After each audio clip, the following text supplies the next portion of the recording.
सवाल नंबर इनका 5 है, वो मैं छोड़ दे रहा हूँ, इंशाल्लाह नेक्स्ट कमेंट बॉक्स में ले लिया जाएगा क्योंकि उसका जवाब भी जहन में नहीं है। सवाल नंबर 6 ये, अगर रोज़े की हालत में मिसवाक करते वक्त उसके रेशे हलक से नीचे उतर जाए तो रोज़ा होगा या नहीं? अगर बिलकस्द जानबूझकर उसने निगल लिए हैं तो रोज़ा टूट जाएगा और क़ज़ा वाजिब होगी, लेकिन अगर गलती से मिसवाक करते हुए चले जाएंगे तो कोई हर्ज नहीं है, ना ही इससे रोज़ा टूटेगा।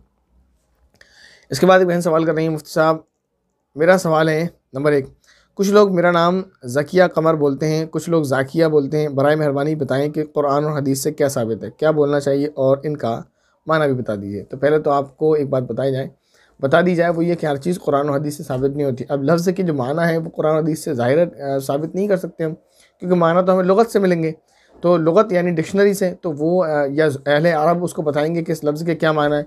तो सही लफ्ज़ क्या है? सही लफ्ज़ है ज़ा, काफ, या और ता, और या को 2 मरतबा पढ़ा जाएगा ज़किया, ये होता है, ज़ाकिया नहीं होता, ना ज़किया, ज़किया, और इसके माने आते हैं पाक साफ़। बहरहाल तो ज़किया कमर आप कह सकते हैं, कमर चाँद को कहते हैं, और ज़किया मैंने बता दिया आपको, बाद लोग इसको शॉर्ट करके ज़किया भी कह लेते हैं। तो बहरहाल ज़ाकिया बहरहाल नहीं है। दूसरा सवाल ये है, वज़न कम करने के लिए कोई दुआ या वजीफ़ा बताएं। वजीफ़ा यही है कि कम खाएं और थोड़ा सा जॉगिंग कर लें, अगर आप पर्दे का ख्याल करते हुए कर सकती हैं मुमकिन है, वरना घर में थोड़ा बहुत टहल लगा लिया करें अपने घर में ही। और अगर घर इतना बड़ा नहीं है कि आप घर में चक्कर लगा सकें तो ऊपर नीचे आपका जो घर है 1 मंजिल 2 मंजिल 3 मंजिल, तो वहाँ अप डाउन कर लिया करें आप, तो थोड़ा सा खाना कम कर लें आप, बस यही इसका वजीफ़ा और कोई नहीं है। इसके बाद एक बहन उन्होंने सवाल किया, अस्सलाम वालेकुम मुफ्ती साहब। वालेकुम अस्सलाम व रहमतुल्लाहि व बरकातुहू।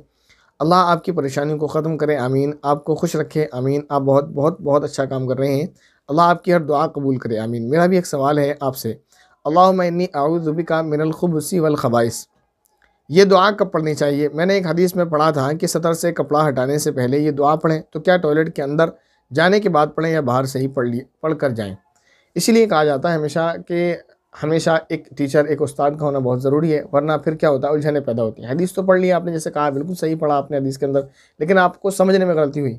अब एक उस्ताद से आप पढ़ती तो ज़ाहिर है वो उस्ताद आपको बताते कि इस हदीस का क्या मतलब है। चलें खैर, आपने हमसे पूछा तो हम बताते हैं। आपने उस हदीस को पढ़ा तो क्या उस ज़माने में टॉयलेट्स इसी तरह बनी हुई होती थी जैसे आज हैं? तो उस हदीस में टॉयलेट का जिक्र कहाँ से आएगा जब टॉयलेट थी ही नहीं।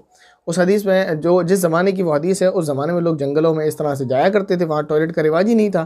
तो ये तो अब है कि हमारे घरों में ये चीज़ें दस्तयाब हैं, तो इसका मतलब ये हरगिज़ नहीं है कि टॉयलेट में अंदर जाकर फिर सतर खोलने से पहले दुआ पढ़ी जाए, बल्कि मकसद यही है कि क़ज़ाए हाजत के वक्त वहाँ मतलब ये बताया गया कि सतर को खोलने से पहले पहले पढ़ लें, ना ये बताया कि टॉयलेट के अंदर जाके पढ़ें। टॉयलेट का जिक्र ही नहीं है, तो अब वो ऐसी जगह है जहाँ जाकर जिक्र करना मुनासिब नहीं समझा जाता, वहाँ जाकर तो लोग बात करना मुनासिब नहीं समझते। तो लिहाजा हुक्म यही है कि बैतुल खला में दाखिल होने से पहले, टॉयलेट में दाखिल होने से पहले दुआ पढ़ें, फिर जाकर अंदर फ़ारिग होकर आएँ, तो फिर बाहर आने के बाद दुआ पढ़ेंगे, ना कि बैतुल खला के अंदर। उम्मीद है ये सवाल आपका क्लियर हुआ होगा।